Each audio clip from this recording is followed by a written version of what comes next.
Köpek adam ve köpekleri sahilde. Adam binlerce köpekle dolaşıyor. Köpek çobanı mı da işte.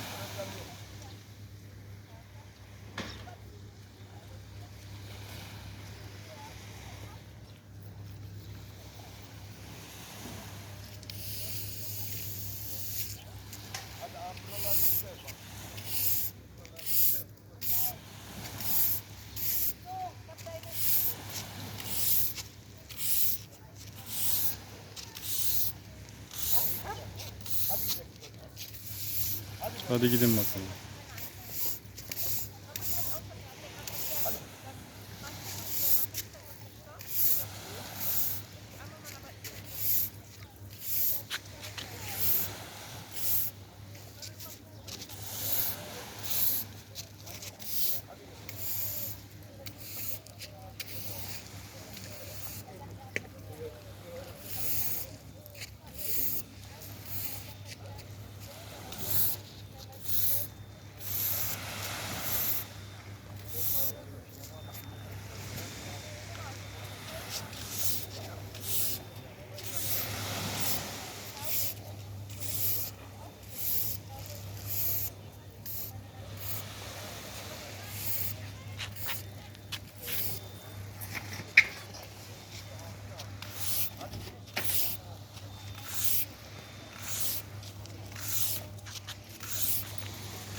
Evet, köpek çobanı gider.